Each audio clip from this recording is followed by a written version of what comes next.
ఓం శ్రీ మాత్రే నమః. అందరికీ నమస్కారం అండి. శ్రీ తెలుగు ఛానల్ కు స్వాగతం. మన ఛానల్లో సౌందర్య లహరి యొక్క శ్లోకాలు నేర్చుకుంటున్నాం కదా. ఒక్కొక్క శ్లోకం యొక్క తాత్పర్యము అర్థవంతంగా ఎంతో సులభంగా చిన్నపిల్లలు కూడా నేర్చుకునే విధంగా చెప్పడం జరిగింది. మీరు 18వ శ్లోకం నేర్చుకోవాలనుకుంటే ఆ వీడియో లింక్ ని కమెంట్ బాక్స్ లో ఇవ్వడం జరిగింది, చూసి నేర్చుకోండి. ఈ వీడియోలో 19వ శ్లోకం నేర్చుకుందామండి. ముందు శ్లోకం చదువుతాను, వినండి, తర్వాత విడమర్చి నేర్చుకుందాము. ముఖం బిందుం కృత్వా కుశయుగమదస్తస్య తదదో హరార్ధం ధ్యాయేద్యో హరమహర్షితే మన్మథ కలాం ససద్య సంక్షోభం నయతి వనితా ఇత్యతి లఘు త్రిలోకీమప్యాసు భ్రమయతి రవీందుస్తనయుగాం. ఇప్పుడు విడమర్చి నేర్చుకుందాము. First line.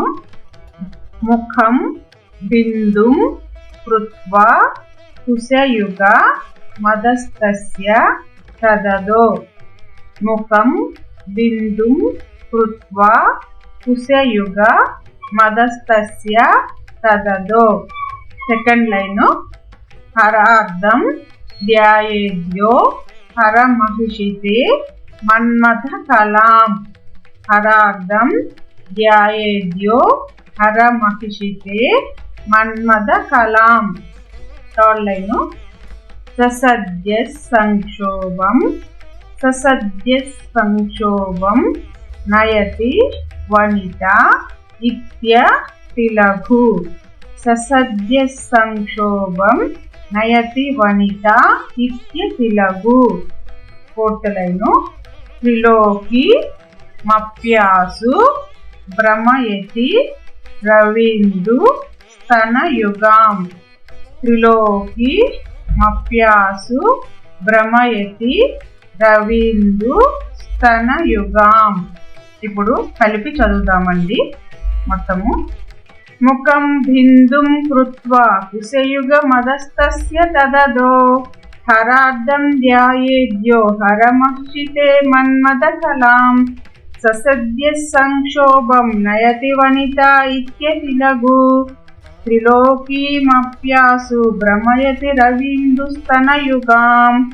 ముఖం బిందుం కృత్వా కుశయుగమదస్తస్య తదదో హరార్ధం ధ్యాయేద్యో హరమహర్షితే మన్మథ కలాం ససద్య సంక్షోభం నయతి వనితా ఇత్యతి లఘు త్రిలోకీమప్యాసు భ్రమయతి రవీందుస్తనయుగాం. ఇప్పుడు శ్లోకానికి తాత్పర్యం తెలుసుకుందామండి. ఈ శ్లోకంలో అమ్మవారి యొక్క రూప జ్ఞానం గురించి చెబుతున్నారు. అమ్మ జనని ముఖాన్ని బిందువుగా చేసి దాని అధో భాగంలో స్తనద్వయాన్ని, ఆ క్రింది భాగంలో త్రికోణాన్ని, అంటే నీ కామకలను ధ్యానించేవాడు శీఘ్రంగా యువతల చిత్తాలను మదింపజేస్తాడు. ఇది అల్పమైన విషయము. అంతేకాదు అట్టి సాధకుడు సూర్యచంద్రులే కుశాలుగా గల జగత్రయాన్నే భ్రమింపజేసి వేస్తాడు తల్లి. ఈ శ్లోకం చదువుకోవటం వలన మనకు ఎలాంటి ఫలితం కలుగుతుందో తెలుసుకున్నామండి. ఈ శ్లోకం చదువుకోవటం వలన వాళ్ళకి ప్రకృతి జయం కలుగుతుంది. ఈ లౌకికంలో ఉన్న విషయాల మీద ఆసక్తి ఉండదు. లౌకిక వాంఛలన్నీ తుచ్చమైన వాటిగా భావిస్తారు. ఈ సృష్టిలో సృష్టించబడిన లోకములన్నిటినీ గడ్డిపూచగా చూస్తారు. అలాంటి సామర్థ్యము సాధకులకు వస్తుంది. కోరికలన్నీ జయించే శక్తి వస్తుంది.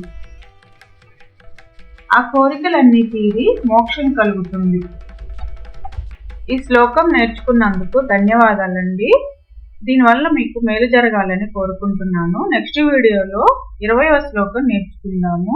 మేము చేసే వీడియోలు మీకు చేరాలంటే శ్రీ ఛానల్ తెలుగు ఛానల్ను సబ్స్క్రైబ్ చేసుకోండి. మీకు ఏమన్నా డౌట్స్ ఉంటే కమెంట్ చేయండి. మీకు ఈ వీడియో నచ్చితే లైక్ చేసి మీ ఫ్రెండ్స్కి షేర్ చేయండి.